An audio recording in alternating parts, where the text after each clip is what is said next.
Some Resident Evil to kick it off. Yeah. Figure out what I want to say about that.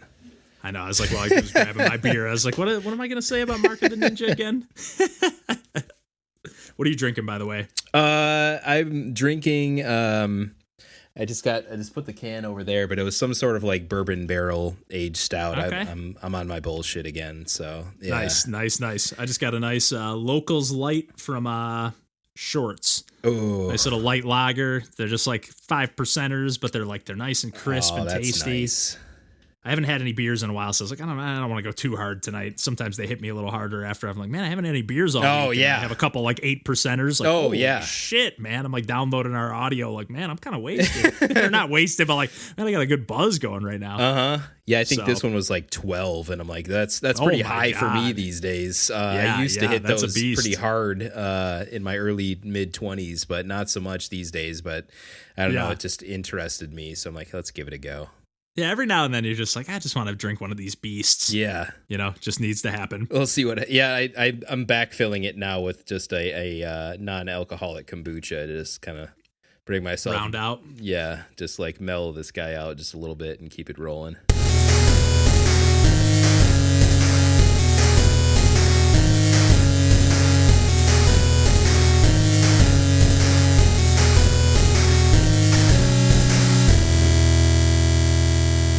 Hey, everybody. Welcome to Pursuing Pixels. My name's Kevin Portelli, and I'm here tonight with Randall Nolery. Hey, folks.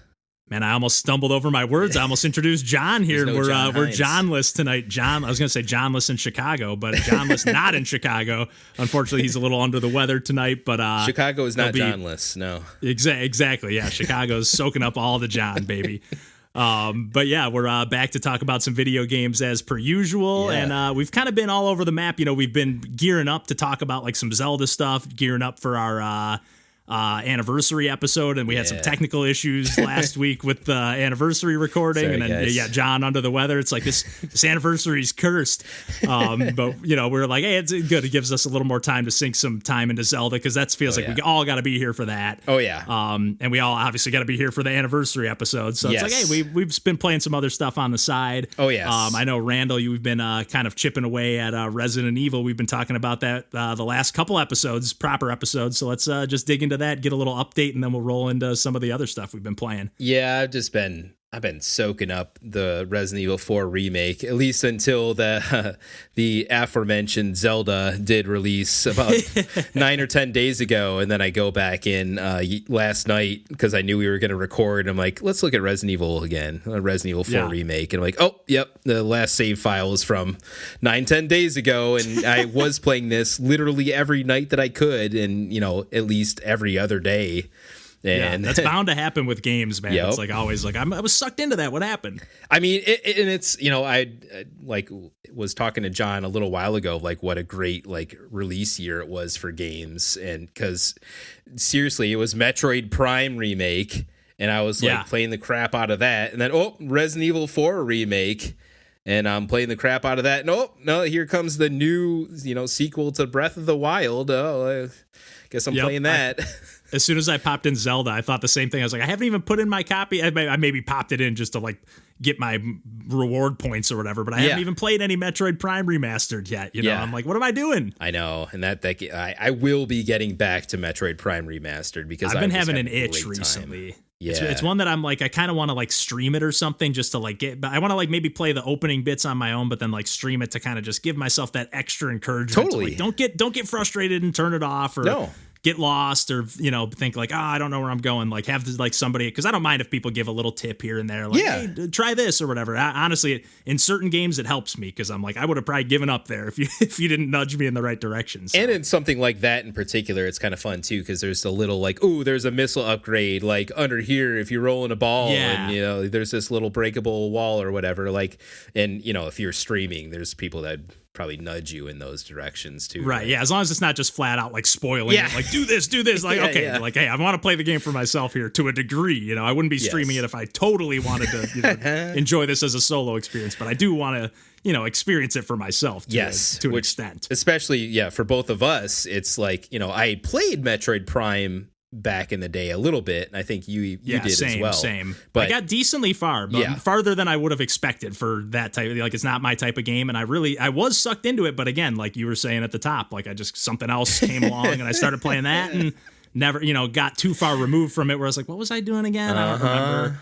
And just the nature of things. Honestly, that's kind of the fear here too. Is like, oh shoot, and of course I've got them both, this and Zelda on cartridge, and it's like, there's only one cartridge slot. What am I gonna do? So yeah, all that to say, I'm also playing something I don't have on cartridge, which is Resident Evil 4 Remake, which even despite the new Zelda coming out, when I fired it back up again last night, I'm like, oh no, this is still.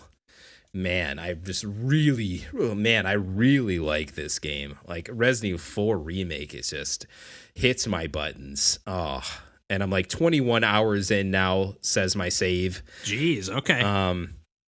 And I looked a little bit online before we started talking of like how long is it to beat this on average for other folks, so like if they've run through it a couple of times, and they say more like 16 hours, maybe 20-ish, but like I'm always someone with games like this, when you're gonna let me like collect things in weird obscure corners and break every barrel and like kill every enemy for the extra shit and find all the secret treasure and make the crafting things, I'm gonna do all of that stuff, and I'm gonna do it at my own pace.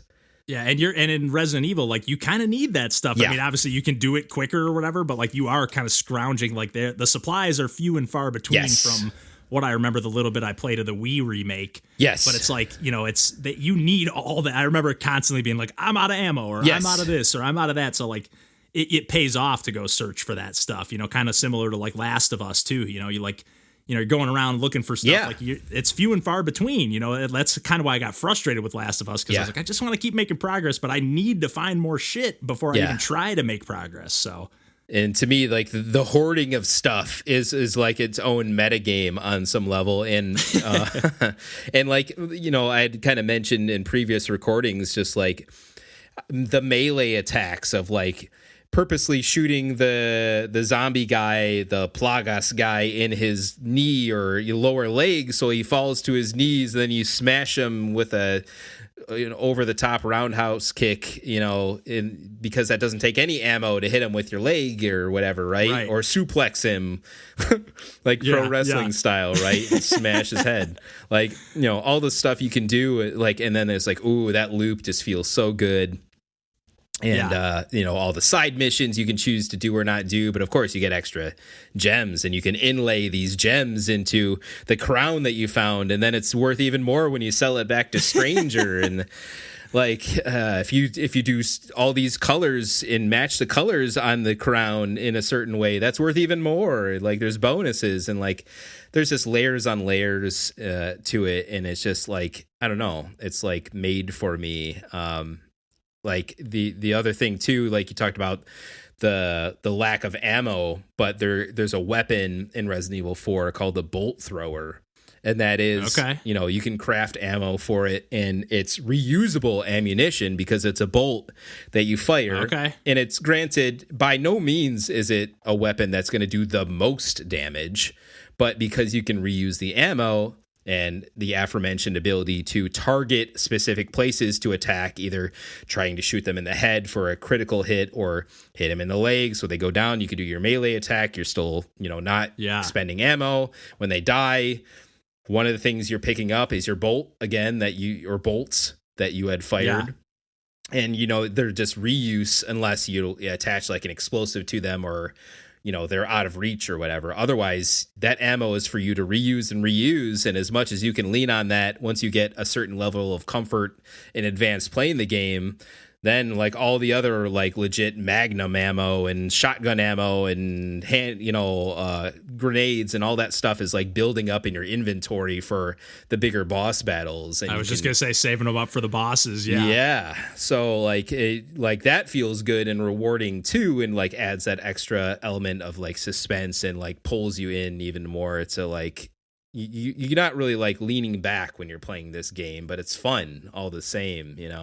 Yeah, and I feel like I'm sure this is kind of repeating ourselves a little bit, but I really feel like thinking back to the little bit I played of that Wii remake of Resident Evil 4, like, and what you've been saying about it, like it really does walk that fine line so well of like being a horror game, but also being like an arcade game at the same time. Like you got to manage your inventory and all that stuff. Like it has that tension built into it from that, but then it really is like, you know, I could almost see like there being like levels and like you just straight up get like a score at the end of each level. Okay, you killed this. Oh, you do? You legit do. Like there are chapters, quote unquote, and at the end of chapters, like the end of like a Bayonetta stage or so, like those kind of games where you get like an S ranking or an A or whatever. I didn't know they had that. Yeah, I didn't remember stats at the end of each quote unquote chapter, and it tells you how many times you died and how many headshots, like all that sort of stats. It's giving you all that if you want it to, and you know, so it chunks it out that way. But then also most of the time, it's not gating you off from going backwards back through the, you know, granted it's not really open world, it's like mostly corridors, but I kind of love that too. It's such like bespoke design, and like there's these little things that you can shoot that like Stranger needs you to shoot 5 of these MacGuffin medals that are hard to find, but then he'll give you extra little spinels that you can use to buy upgrades that you can't get with regular money, and like there's all kinds of little things that it's layering in there, but yeah, it's by chapter that way too, so it kind of chunks it out, gives you a second to breathe and a second to feel like success that you got through that section too. It's just very well designed. That's definitely speaking my language. Like I don't know if the Resident Evil is like the series for me, but there is like that inkling, especially because not only you, but just in general, like Resident Evil 4 seems to be such a beloved game and almost like a turning point in that franchise. But kind of like splitting the difference between like where it's gone and where it came from. And like, there's just part of me as like a fan of games that's like, oh, I know so many people that love this game and are so inspired by it or whatever. That's like, I just feel like I need to have a little more than just like the opening couple hours of it in my brain. Like I need to play through it. But the other part of me is like, I'm not the biggest horror game fan or whatever, but I don't know, because it straddles that line, it's like keeps my interest enough where like the newer ones like don't grab my interest as much, even though I know they are a little more actiony as well. Some of them are, and that's at least fair. 6 is. I played 6 with a friend, like some of the co-op stuff. 6 is brutal, terrible. That's a bad game. Like we had fun playing it, but I can't say that the game was fun. Like it was kind of brute forcing our way through, you know, just enjoying hanging out together. Yeah, as opposed to like I played with my buddy Steve, like back when that game came out. My buddy Steve as well. That's funny. And he had bought it, thankfully, because I wasn't going to buy it. And you know, same here too. And like, but both of us were big Resident Evil 4 guys. He was actually one of the people that encouraged me to play Resident Evil 4 on GameCube. And, you know, then we played a bit of 5 when that had come out, but that was like, oh, this is fine. This is enough like 4. That's cool. And that had co-op as well, right? It did, 5, if I'm not mistaken. Because that was his like push to get 6 was like, he was like, come on, let's like, I can't remember if we might have even pitched in together to buy it, but he was like, dude, 5 was so much fun co-op, like one of my favorite experiences. Let's get 6 and play that co-op together. And I like the concept, like having all these separate campaigns, like cool on paper, execution didn't a mess, quite a complete truly disaster. A mess. Like, I don't know how that game got released. It's a hot mess, Resident Evil 6. Never have any interest in going back to that game. Yeah, and Capcom is not one. I feel like most of their releases are solid. Oh, like, very. It's been a long time. I can't think of many other Capcom games where, like, if you're a fan of the series, you're like, but I hate this one, you know? I'd go as far to say that in the last 5 years especially, they're pretty gold-plated. I don't think they've released anything, you know, that hasn't been pretty spectacular. Yeah, some like I would say like their most like mediocre games that come to mind are like the Lost Planet series, and I don't think that anybody hates those games. Like I think even people like them just fine. Yeah, those have an audience too. Yeah, they're just not as memorable as like Mega Man or Resident Evil or something, but they still look pretty cool to me. Yep. I'm a sucker for a third-person shooter, actually, so I've always kind of, and like alien, you know, planet stuff. It's just, I've always been kind of interested in checking those games out, actually. Same, yeah. They're actually available through backwards compatibility on Xbox Series X, and, you know, I think I have at least one or two of those games. Want to boot those up at some point. Yeah. Good to know. Yeah. The only final point with Resident Evil 4 is like we were talking like before, maybe even before we started recording, the complex control scheme stuff and like flipping between different games. And that did strike me a little bit with the like 9 or 10 days off of like playing so much Zelda and going back to this. I'm like, oh, it's going to take me a second. But then like riding a bike after a while. I'm like, oh yes, there it is. And it's just especially because Zelda's using like every button on the controller in about 10 different ways. So it's like, oh my God, like just to internalize that game in and of itself is a lot. Yes. So yeah, but you literally could not have picked a more perfect point to end on, because that transition is like the game I wanted to talk about is all about those complex control schemes. Yeah. But again, it becomes very second nature. This is a game I had played in the past, way back, like Randall was saying at the top before we started recording, like almost qualifies as a retro game. Yeah. I've been playing Mark of the Ninja Remastered on Switch, but this was like way back in like the early days of Xbox Live Arcade. Yeah. Or I guess maybe I bought it originally on 360, but I don't know if because it came out after. It's from Clay Entertainment, and they originally did Shank. And it's got that kind of similar art style, which is not necessarily my thing immediately. Right. And especially, I know I've mentioned numerous times on the podcast, like games that have like really like detailed, like cartoon style animations, but then it doesn't always translate well to gameplay. Right. That's not the case here with Mark of the Ninja, because like the way that your character, so it's a side-scrolling platformer, and again, with stealth games, you do not see side-scrolling very often. It's almost always a 3D game or a top-down, or even like playing the old Metal Gear Solid games, like they almost feel like Metal Gear Solid 1 almost feels like a top-down game, just like on a PS1 and sort of in 3D somehow. But like, it like kind of feels like a top-down game, like the way it was designed. Oh yeah, but there's Mark of the Ninja, top-down sections there, that are that way. Yeah. So like Mark of the Ninja is like equal parts, side-scrolling platformer, but like, more of a focus on the stealth aspect of things. But like at the same time, it's like very much like a real-time strategy game at the same time. Like everything functions in a way where like, you have like the fog of war elements, like your visual, so for example, like as the ninja, you're able to like, you can pretty much walk on anything but the ceiling. You can walk on walls, no problem, just run up them. Nice. Do whatever you want, duck into vents that are on the ceiling, on the walls. And like, that's what I love about this game is like every level is pretty large, other than maybe at the very opening when they're kind of introducing you to the mechanics. But like the levels end up being pretty open-ended, where there's like 2 or 3 different paths you can take, like a high road, a low road, a middle road. You pretty much have the option, like, again, there's different challenges on each level. It kind of has that similar arcade structure to like, okay, kill all the guards on this stage, or don't be detected on this stage, and like get, there's just all sorts of different like stats at the end of each stage, but there's like different seals and 3 different seals, they're just collectibles basically for doing a various challenge. Like sometimes it's more speed oriented, like get to the transformer and turn it off, within a minute, or again, kill all of like this specific character's guards that are like a little bit more like in a more tense section of the level where it's like, oh, these guards are like tightly packed in here. Like it's not just like grabbing a couple loose ones, or like grab this guard, fill 5 dumpsters with guards. So like everything is just so interactive, like, and it's all about moving around in the shadows in this game. So like, and the visual language of this game is like among the best. It is one of the best games I've ever played, period. Back then and now I've never beaten it, but I just like when I'm playing it, I just like, and lately for whatever reason, I just was scrolling around on my Switch and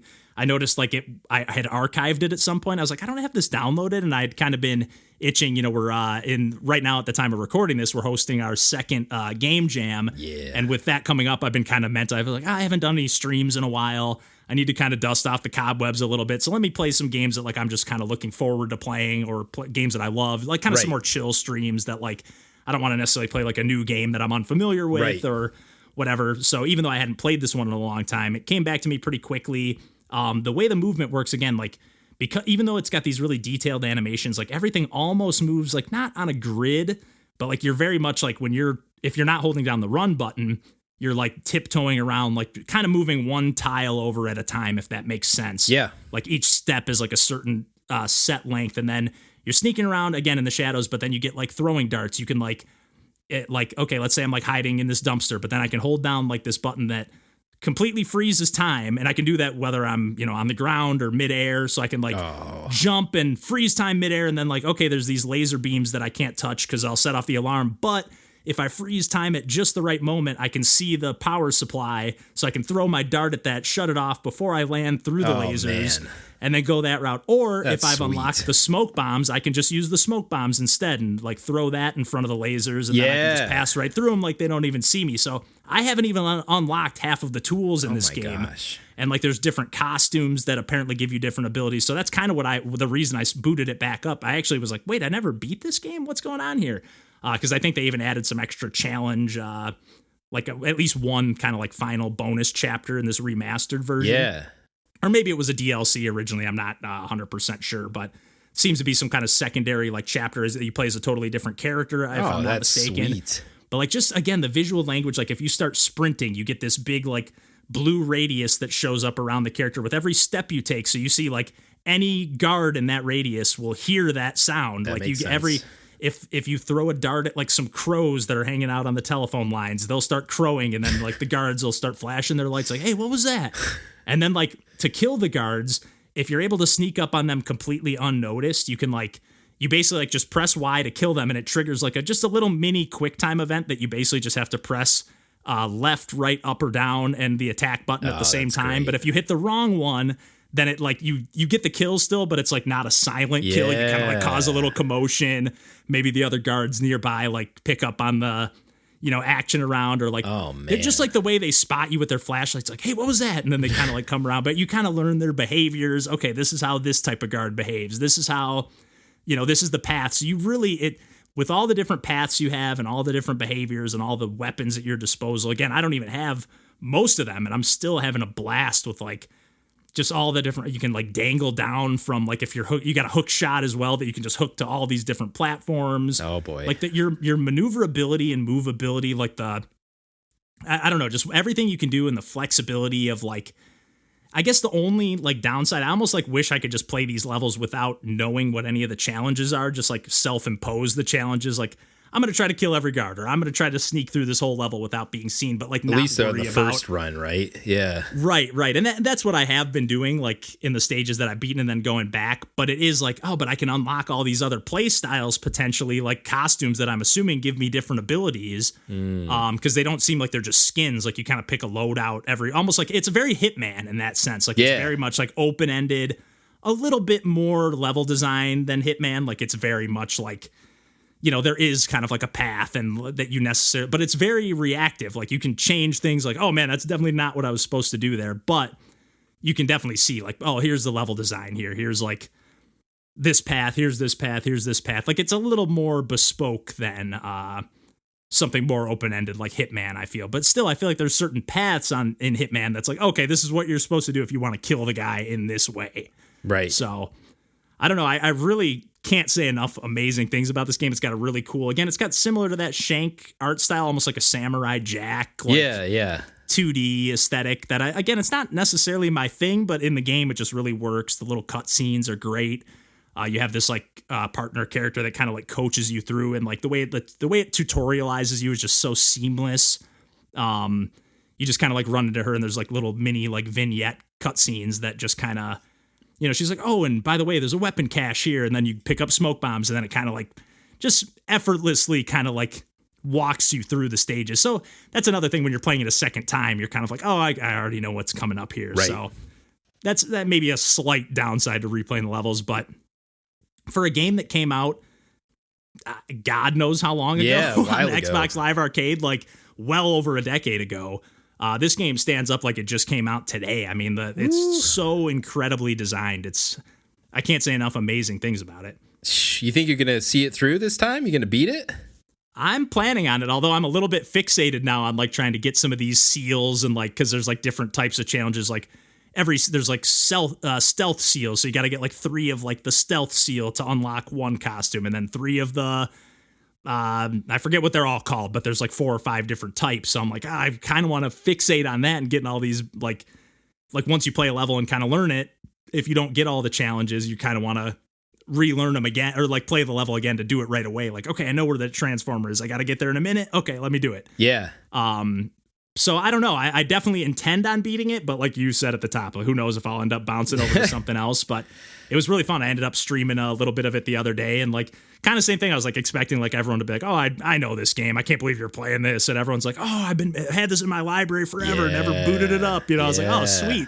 Heck yeah. I was expecting like everyone to just know this game and already love it. But no, it's one in of my those mind, games. It's like an indie classic. Yeah. Yeah. 2012. That was the release date. Yeah. 2012.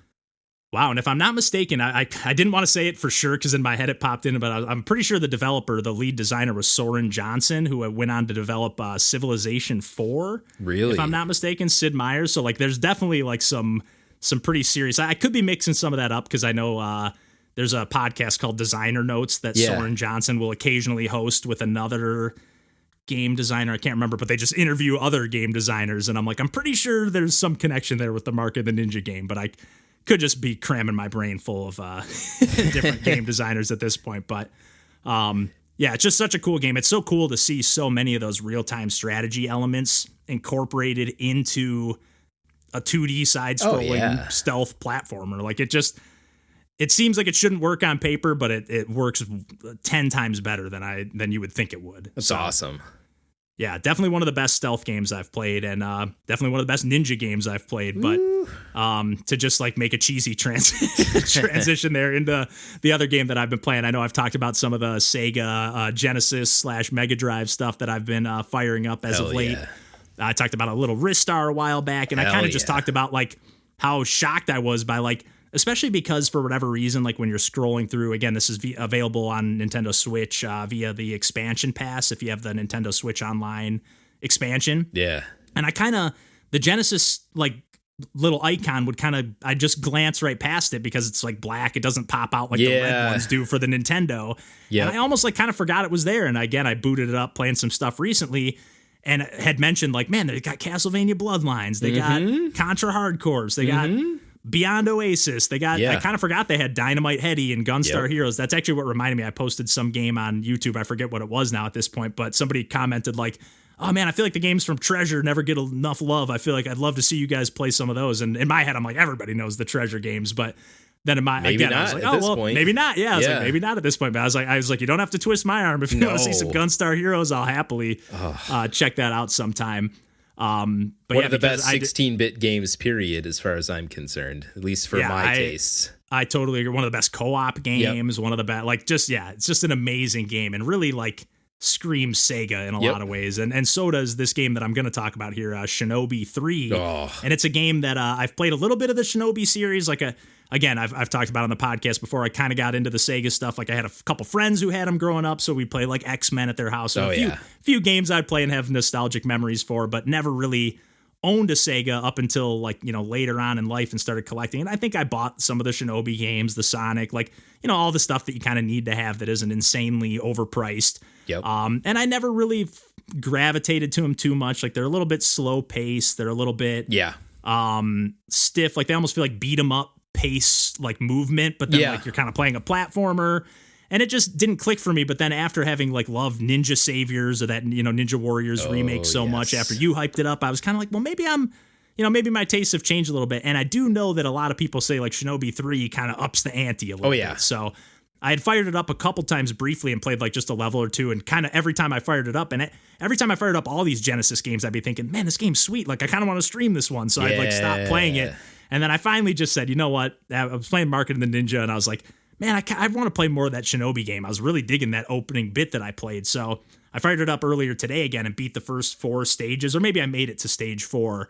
But number one, I've been really impressed with just how nice like the continuing is. Like at first I was like using save states, but it seems like you just get unlimited continues and just like, continue from the stage you're on. And even at the last boss I was on, it was even continue. Like I was thinking continue from the beginning of the stage, but it started me right at the boss. Oh, that rules. So I didn't even remember that. I was really pumped. That's sweet.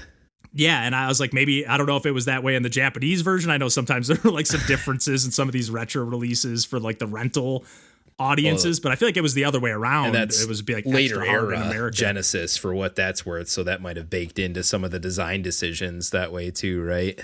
Yeah, but I've really been like right off the bat, I was just like, man, I really like just like the setting, all the extra pixel art, the music. Like I feel like we've said it enough at this point, and I feel like at this point enough people know, okay, the Genesis doesn't necessarily have a bad set. Like that's just such a misnomer that like it is. The Sega is a terrible set. Like there are some good games that have terrible sounding soundtracks without a doubt, but there is that on the Super Nintendo and every other platform that exists as well. Agreed. And there, like Shinobi 3, the music, like I was playing it on handheld, so I kind of had it a little bit quieter and the TV was on in the background, but then like just got quieter for a moment. I was like, holy shit, this song is jamming. Like I was like getting really into it. And like really just I love the movement in this game. Yes. Like, even though it has that kind of slower beat 'em up stage, or beat 'em up type of like movement to it. And the one thing that I don't like, and I could level this at any game, a Kirby, whatever it might be, and we're going to talk about some Kirby later, but like any game where you have to like kind of double tap forward to run, it just gets a little exhausting to do all the time. Like I just wish there was a run button to hold down or something. So like when I'm constantly like pressing that, especially because you're always doing these like jump kicks and like stopping your momentum in this game, you're like constantly like, let me start running again. Let me run again. Let me run again. Yeah. That's really my only gripe though, because I love the music. I love it almost like you kind of like level up almost like a shmup. You know, you're getting like different power ups and then you upgrade, but like if you get hit, you lose that power up immediately. You got to keep picking up shurikens along the way to up your ammo. Eventually, if you run out of ammo, you just got to go full melee. But even the moment that I got so impressed at, honestly, was just like all of a sudden you get to this like dead end with a wall and maybe there's like a waterfall or something and it just says like go, but it's pointing upwards and you just like, it doesn't tell you that you can wall jump. Yeah. But you just kind of like intuit, hey, I think I can wall jump. Yeah. I'm a ninja. You're a ninja. And you just start wall jumping. Yeah. No problem. And like, even halfway through, I was like, oh, I didn't realize you could double jump and you can't do it every time. You have to time it perfect, like do it right at the top of your jump. And then if you like do that double jump, if you then do your attack, like you do this like extra, like you kind of like spray like 5 darts or shurikens down like all at once. I was like, man, it doesn't tell you any of this. And like, even I got to like an elevator stage that I was going on. I didn't realize I could like grab these bars at first. At first I was getting kind of pissed. I was like, how the fuck do you get up this elevator? It's like there's this wall or this floor that I can't get around. Yeah.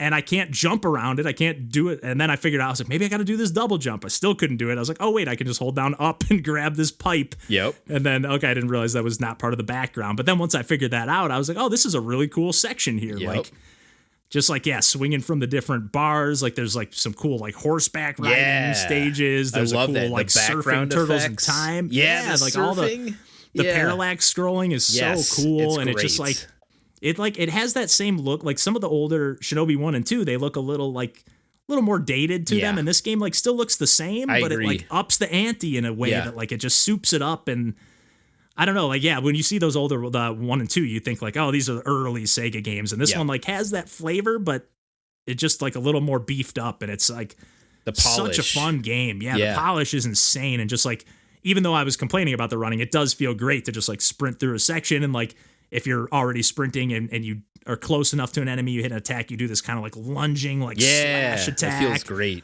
And then you can kind of do the turtles in time. Like you have to be pressing down, but like if you're in the air and then press down and attack, you do like that diagonal kick. Yep. And it's just, I've been having so much fun with this game. It's been a while since like I fired up a retro game. It was just like, oh yeah, baby. Yeah.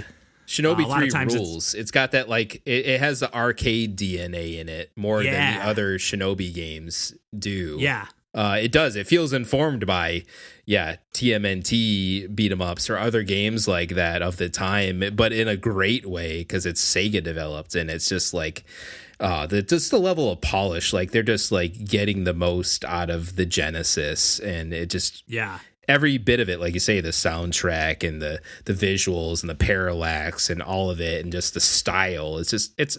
I really like Shinobi 3. And it's a game that I didn't have growing up like you. I got it later on when I was collecting and I'm like, oh shit, this is great. I love this game. Yeah, and again, having played a little bit of the other two, whether it was on emulators or just collecting them and like, oh, okay, these are fine. But I guess they're just like Sega games I need to have in my collection. I'm in the same boat. Not really, and again, I haven't played those in years, so maybe I would think differently. But this one just really kind of caught me by surprise where I was like, man, it's like a lot of times when I fire up retro games these days, I tend to be getting frustrated more than having fun, depending on the game, of course. But like, I'm just like, I'd rather play something with a little less punishment or a little less difficulty or a little less whatever. Yep. And this one, like for whatever reason, I'm like, and especially with that generous like continue system, and then on top of that, being able to do the save states. If I'm like, I'm in the middle of a level, I gotta go run somewhere or whatever. I can't finish this stage right now. Like I can save it right where I'm at and not have that fear of losing progress. But yeah, I've just been so pumped. And again, I just can't stress enough. Like they're looking at that list again, like apart from the games that just aren't in the genres that I'm interested in, there really aren't any bad games. There's another game. I think it was a import, cause it didn't have like the proper box art. It was called like Zero Wing or Oh something yeah, like Zero, yeah. something? The all your base are belong to us meme. Oh, is that the game that's from? Because it's pretty cool shmup. I played a little bit of that, and I was like, man, this is solid. You can like swap between like some kind of different projectiles or maybe different ships. I can't remember exactly what it was, but I was like, man, this is kind of a cool game. I didn't know that's what that was from. Yeah. There's so many good shoot 'em up games. There's so many good scrolling shmups on the Genesis as well. Like a great system for that too. Yeah, and even again to make another comparison to Ninja Saviors or Ninja Warriors too, like having that beat 'em up on a single plane, like it really works pretty well, especially in Shinobi here when you have that they add that projectile. It just feels so good to kind of anticipate. Oh, here's a little cubby where an enemy's gonna pop out of. Let me shoot them as the second they pop onto the screen. Like don't even give them a chance to breathe. Especially on like that horseback stage, you can kind of see them like coming in the background. So you can like, okay, I'm gonna throw it like right as they enter the front, part of the frame. Like yeah, just such a cool game. I'm having a blast. And that's one that I do intend to see through, especially again with those accommodations for making my way through without the retro frustrations. It's like, okay, nice.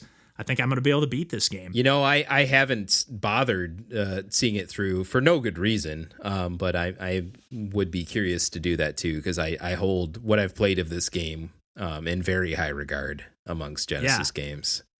I'm right there with you at this point. Yeah. And again, when that soundtrack kind of cut through in between commercials or whatever, I was like, man, this is like Streets of Rage 2 vibes going on here. Like it's on that level of at least that particular song. Oh yeah. Very energetic. It's good stuff.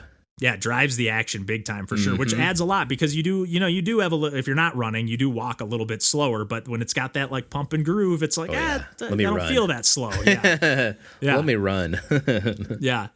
Exactly. But yeah, I'm looking forward to playing more of that and more of just other Genesis stuff because there's so many of those I've barely dabbled in. So. Yeah, that's we've said before, but that Genesis selection on Nintendo Switch Online is pretty close to all encompassing for like pretty extensive, the best available. Yeah. It's a very impressive list of games there. Yeah, if you even have like a passing interest in that or the Game Boy Advance stuff, that stuff alone is worth the Nintendo Switch Online expansion pass if you have an interest. But then on top of that, the Mario Kart DLC and stuff that comes along with it, it's like, oh my God. 64 stuff, all that stuff. It's great. Yeah. Oh yeah, I forgot 64 is part of the expansion too. Dang, yeah. So that's like, oh man, if you even have, it's a no-brainer, I feel, with all that stuff. It is. Yeah, agreed. But while we're on that Nintendo train, why don't I kick it back? I didn't mean to tease what we were going to talk about here when I was talking about that double tap run, but we can dig into some Kirby here. Yeah, so this is one I've been eyeballing for a minute since it was announced and then released earlier this year. Kirby's Return to Dreamland Deluxe on Switch. This is a Wii game first, way back in the day, and I think it's ultimately, if I'm not mistaken, I think it's a quasi remake, reimagining of an earlier Kirby game? ? I think so too, or at least it's like I think it is sort of like a sequel-ish to the first game, but like reimagining, or not the first game, but adventure. Yeah, but I could be wrong. I might be pulling that a little bit out of nowhere, but there's some influences for sure it's very traditional Kirby at the very least. I was just going to say that. Yep. That's what it is. It's a traditional Kirby game, like Kirby's Adventure and the Kirby's Land games. The all Dreamland those Dreamland stuff on Game Boy and. Through Superstar, those sort of like just traditional 2D Kirby games of that. It is that, but on modern consoles. And, the main reason now that I have my eye on it, I like to collect all the Kirby games regardless, but always been a Kirby fan. Even back to my original Game Boy, lots of fond memories playing Kirby's Dream Land and Dreamland 2 and stuff, but... The big factor for getting it now is I wanted to play with my daughter who's 4 years old, and it's to the point now where like I wasn't trying to like force games on her, but on her own volition, she's seen all daddy's games and collectibles, and she knows I like Mario and all that, so she'll like ask to watch just clips of people, like just gameplay clips of like Mario Galaxy or whatever, or Mario Party or whatever, on YouTube, and to the point where like, shoot, I need to buy stupid YouTube Premium because I'm afraid of the ads they're gonna show in between, and like right. Like if it's just the gameplay, we can handle that, but otherwise I'm a little wibbed out by that. Let's Yeah. I feel you there. We did all that, and she's very into Nintendo franchises, and I'm like, okay, we've had a lot of time to read books and draw and create and play outside and do all kinds of other things. Daddy's not just going to try to like game right on top of you. Shove a screen in front of her, and then she never wants to go outside. Or exactly. Whatever. Yeah. And I was that kid, although I split the difference. Like I really like sports. I still like to go play outside and, play basketball or hockey or whatever else with my friends while, also, half the time playing my NES or Game Boy or Genesis or whatever. So yeah, I can split the difference. So I'm like, okay, Fiona's got this ongoing interest in games. It's there. What can I get her into, that's not going to like throw her off? We were talking earlier, like, you were saying, retro games, it's hard to go back sometimes. It can be like difficult and obtuse. And, some people are like, starting from the beginning, put an NES game and get NES controller in the hands and like, you start with the original Super Mario Brothers or whatever. I'm like, that seems kind of painful though. It's like that. Yeah, you don't have to punish the kid, just because they want to play some video games. But there's part like I get the argument of like put something a little more simple. Because again, like thinking of like trying to give someone who doesn't play games, like if somebody was like, I heard this new Zelda game's cool, and you just hand them a controller, like, what the fuck is like going on? Like crazy amount of depth. So I see the argument of like, hey, jump. Move and that's it. We're not here for layered concepts and like multiple inputs on inputs and contextual inputs and like none. We don't need any of that. We need straightforward 2D side-scrolling Kirby. And what's even better about this Kirby's Return to Dreamland Deluxe is like, I even booted up and we did kind of a test run last year on Wii where, I put one of the Wii controllers in her hands and mine and, in kind of the NES configuration, right, where you just have the D-pad and the two buttons. And that was fine, although I'm like, oof, this looks kind of fuzzy on the through the Wii U to play this way. It's like it's showing its age a little bit here. Like we can keep playing this, but it's a little rough around the edges. So when I saw the deluxe version on Switch and just saw some screenshots of how cleaned up it looks now, it's so crisp. Yeah, they did a nice job. That like the way they seems like they added kind of like an outline or something to the characters. It looks really cool. It does. It looks great. It's very clean. It looks really nice, like comic book style. And it pops really well. And they've added some other things too. And the other thing that really stood out to me is this whole like, and this isn't unusual for Nintendo. They've been doing this since at least the Wii days of like this kind of like helper mode or, Funky Kong mode or whatever it is in these different games, right? Where there's like this support assist, like, do you want to turn on, the special like gold Tanuki or whatever? Like just there's always that sort of thing in a lot of these games ever since the Wii era where like they want to bring all people along to play some of these more traditional games. Yeah, like, okay, we got you into it with Wii Sports. Like, now try the Mario game. And okay, you died 5 times. Try this. This might help you out. Are you sure you don't want to try that? Yeah. No, skip I this don't. level? You want Luigi to show you how to do it? No, I don't want Luigi to show me how to do it. Yeah. But in this case, yes, because there's this helper Magalore mode, which is like a magician character from the Kirby series.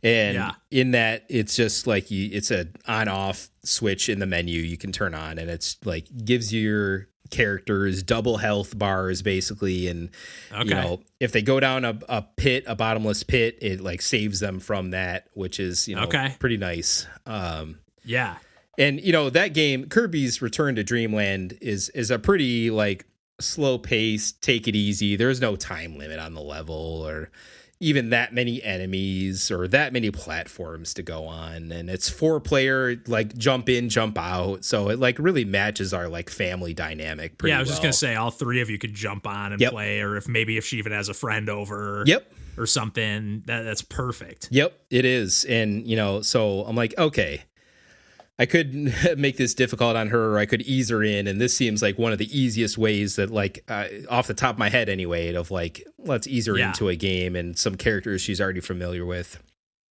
to do that. So played a couple of levels. The levels are a little bit longer than I even remembered, which, you know, I think she was a little tired by the time we got to like a second level, and she's like, I think I'm okay. She's like, okay, we'll try again another day. But you know, that being said, like, we went out someplace and came back, and she was like, hey, we play that again? So nice. You know, that was just a one session, so I expect the next day where she's not, you know, at daycare and she's home, she's like, hey, Daddy, you know, we play that Kirby? We play some Kirby? Nice. So. I love to hear that. I definitely love to hear that, because I thought you were going to mention at first when you mentioned that Magalore mode or whatever. They also added like a whole like extra campaign with that character. Like, apparently that you can. It looked kind of cool when they showed it off in like the Nintendo Direct or whenever they announced that game. I'm kind of unaware of this pretty part. Sweet. What's I think it's just like you play as that character, and it's like a whole separate campaign that's like sweet. A little more puzzle oriented, or I forget what that character is like. It leans into whatever their ability. Yeah, like they're like a magician type of character, so they could do some stuff that way. Yeah. It wasn't like blowing me away where I was like, oh, this looks genius. But I was like, because I was like, oh, I own that game on Wii. I don't think I think I popped it in, but I barely played it, if at all. Yeah. Just kind of similar, like, just buying the new Kirby game and never got around to it. Yep. And honestly, the only bummer about this re-release for me is like, I love, I was going to say Canvas Curse. I love that game too, but Epic Yarn so much. And that's like one that could even benefit maybe more from like an HD. Agreed. HDification or whatever. But at the same time, it was like, as soon as I saw this pop and then that new mode and whatever, I was like, this could be enough of a reason to pick this up and sell my Wii copy for whatever I can get for it. Right. Whatever. Yeah. And this one, you know, the Epic Yarn one, I think was ever only 2-player. I think all those, you know, and this one being 4 players, like, ooh, like that's even more of an incentive that way. Although I will say there was, you know, a weird quirk, goddamn Joy-Con issues.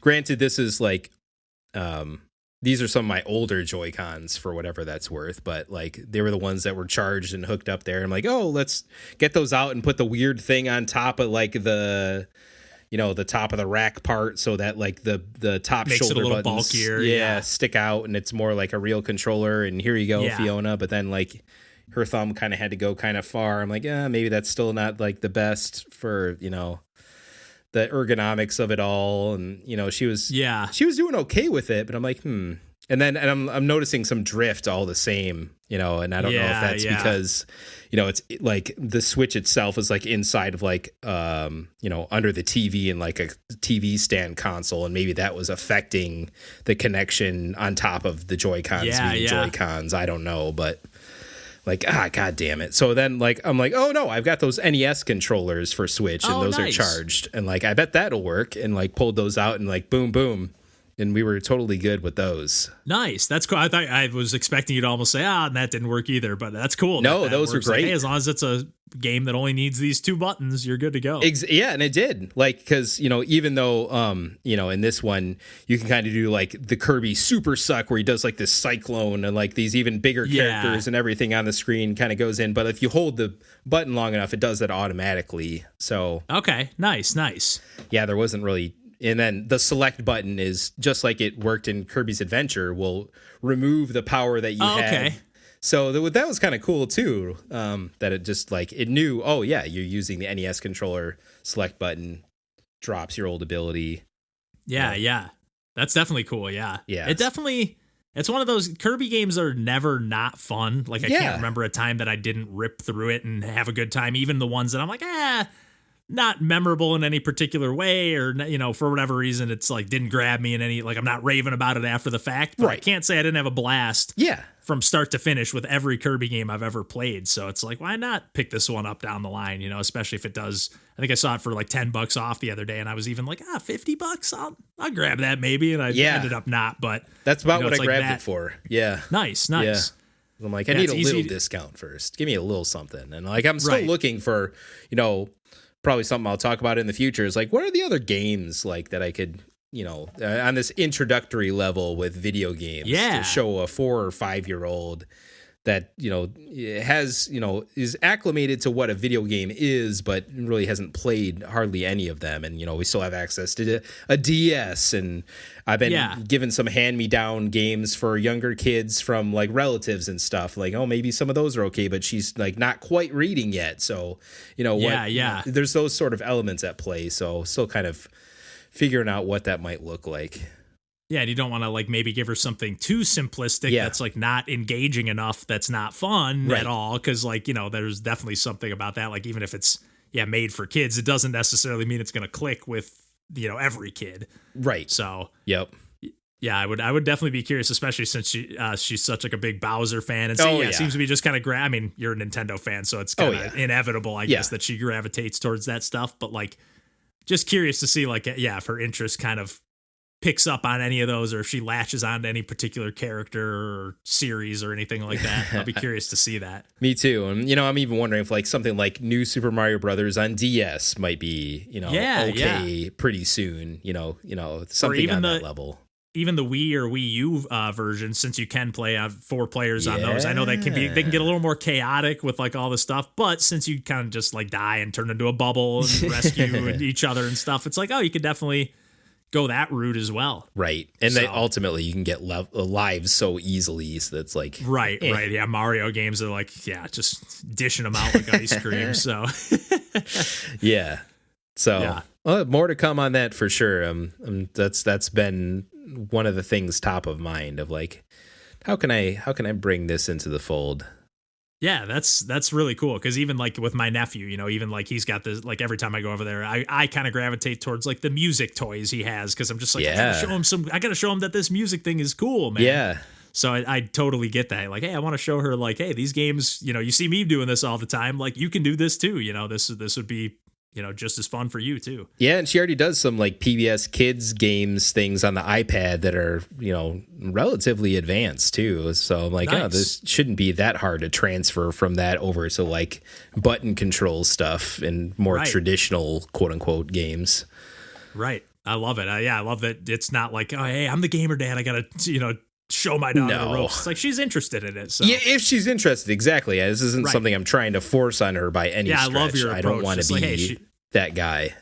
Yeah, because I totally get like, you got to limit the screen time to some capacity. Yep. Like I think some people go like totally overboard with like, oh my, I got to watch every second. It's like, okay, let's have a little leeway here. To each their own. Everybody can raise their kids however they want to, as long as they're But I watched a lot of screens as a kid, and I think I'm ultimately relatively balanced. Turned out all right. Yeah, exactly. And if anything, like I learned, like playing games can be very like cathartic. I think you can learn it. Yeah, well, cathartic for sure too. But I mean, it's engaging. Depending on the game. If you're just playing Halo and blowing people away, that's a different story. I guess that might be cathartic too. Cathartic without a doubt, and even engaging to some degree. But like if you're playing like a puzzle game or solving, that you're actually using your brain and maybe even a little hand-eye coordination going on too. Nothing.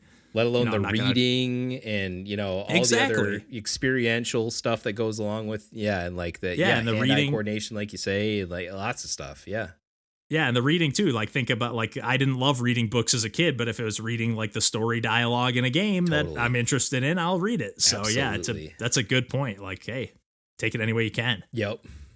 But that's awesome. I'm glad you guys had a good time, because that would that part of it would be a bummer. Like, man, she just hates this. Like, I guess we're not going to share this pastime together. No, it'll be. She'll have enough opportunities that I think it'll catch on some level or another. Yeah. Yeah. Did Tina get to jump in on the mix, or was it just the two of you? Not quite yet, but I got the. I even charged up the other SNES controllers that I got as well. Cause I'm like, if she wants to jump in, I'll have these available too. Yeah. Nice. I love to hear that. Yeah, we'll definitely have to get some updates on the family gaming sessions in the future. Oh yeah.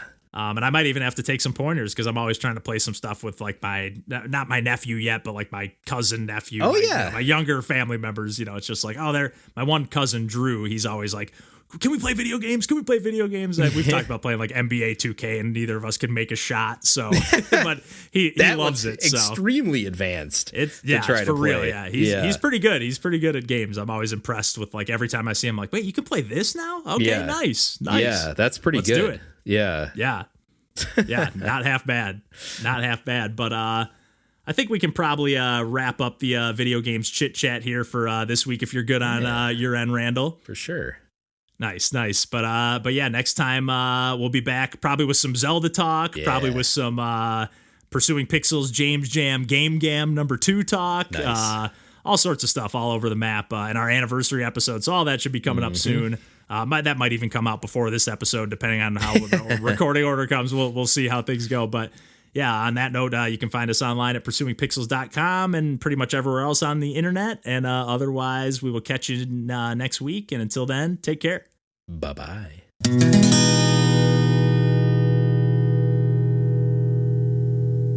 Nice. Sort of fumbled over my words at the tail end there, but it works.